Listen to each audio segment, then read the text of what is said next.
Episode 538. Shameless. In the end, Ye Qiu, who was still clutching Ye Shu's collar, couldn't bring himself to do anything. You! Shen Guo suddenly felt a deep sense of kinship, because Ye Shu often drove him to that same state. Looks like the lesson didn't quite stick. Ye Shu's expression remained completely normal. Come home with me. Ye Qiu gritted his teeth. Not a chance. Ye Qiu's gaze was deep and meaningful, as if he were about to unleash some major move. Chen Guo watched on with bated breath, but the scene just froze there, with no follow-up. Had enough? Let go. No respect for your elders. Ye Shu said, then gave it a casual slap. Ye Qiu's hands had long since lost their strength, and Ye Shu easily pried them apart. Hey, that coat of yours looks pretty good. Ye Shu, who only had one coat, began to examine the overcoat Ye Qiu had been carrying on his arm, the one that hadn't even slipped off when he'd used both hands earlier. No way! Ye Qiu resolutely hid the coat behind his back. Disdainful cheapskate. When have you ever returned anything you've taken from me? I gave your ID back, didn't I? Ye Qiu was immediately left speechless, having clearly forgotten about that detail. At that moment, Chen Guo, who was standing to the side, quickly raised her hand. Could you go into a bit more detail about the ID story? Well, back when I was joining the Pro League, of course I needed to show valid documents or materials for identification. I was old enough at the time, but since I'd run away from home, I never actually got around to getting an ID card made. So that bastard snuck back home, couldn't get the household register, and stole my ID card to use instead. It was a loan. I gave it back to you later, didn't I? Taking something without asking is stealing. I did say hello. Realizing. Oh, I see. Chen Guo finally understood. This completely explained why Ye Shu had used the name Ye Qiu in the professional league. Well, I couldn't exactly go and get a fake ID, could I? As Ye Shu spoke, Chen Guo broke out in a cold sweat. Using someone else's ID to impersonate them isn't much better than using a fake one, is it? Even though they were twin brothers, it was hard to tell them apart. You're welcome. Look how famous you've become, all thanks to me. Ye Qiu's face was a mask of contempt. Aren't you worried your family might get suspicious and come looking for you, using such a familiar name? If I used Ye Shu, that really would be a bit of a hassle. But with Ye Qiu, a name that weak and overused is hardly surprising.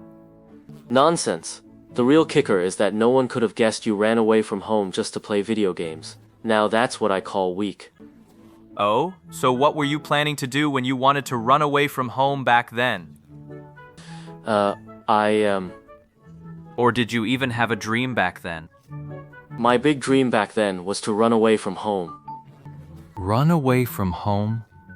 Chen Guo, who was standing to the side, had just taken a sip of his drink and nearly choked. She suddenly felt sorry for the two brothers' parents. What kind of home life was this? To make both brothers so eager to run away, Chen Guo was intensely curious. See, that's the difference between you and me. Ye Qiu responded with his habitual disdain. Actually, once I stopped avoiding it, it would have been very easy for my family to force me back home. Do you know why they never did? Why? Because my ideal is just gaming. Huh? Ye Qiu and Chen Guo echoed the sentiment in unison. Esports is a young person's game. At my age, I'm already in the late stage of my career. Even if I keep going, it can't last much longer.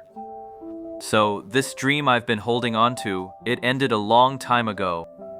When that time comes, I'll go back, because that place will always be home. And I'm old enough to take that kind of detour. That's the real reason my family lets me stay out here. And you?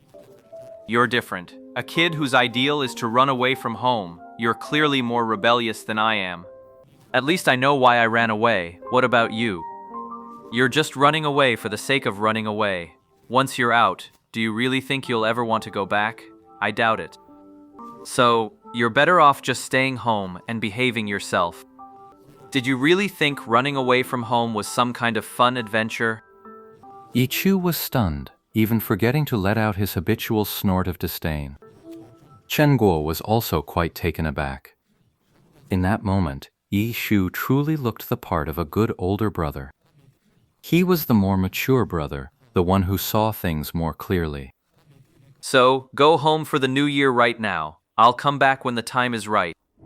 After hearing that, Chen Guo suddenly began to deeply suspect that Ye Shu's whole speech had just been an attempt to send his brother home, a complete load of nonsense.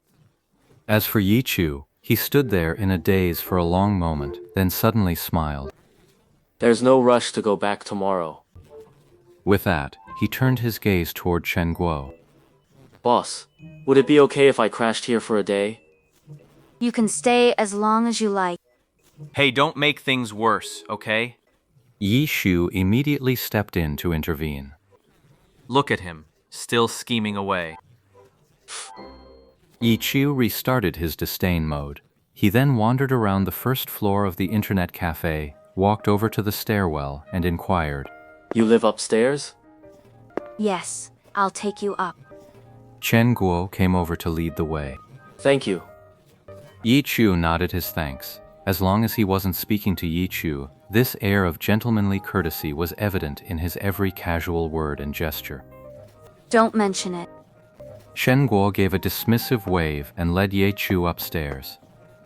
Downstairs, Yi Shu didn't say anything more. He watched the two head upstairs, shook his head, lit a cigarette, and went to find a computer to log into Glory.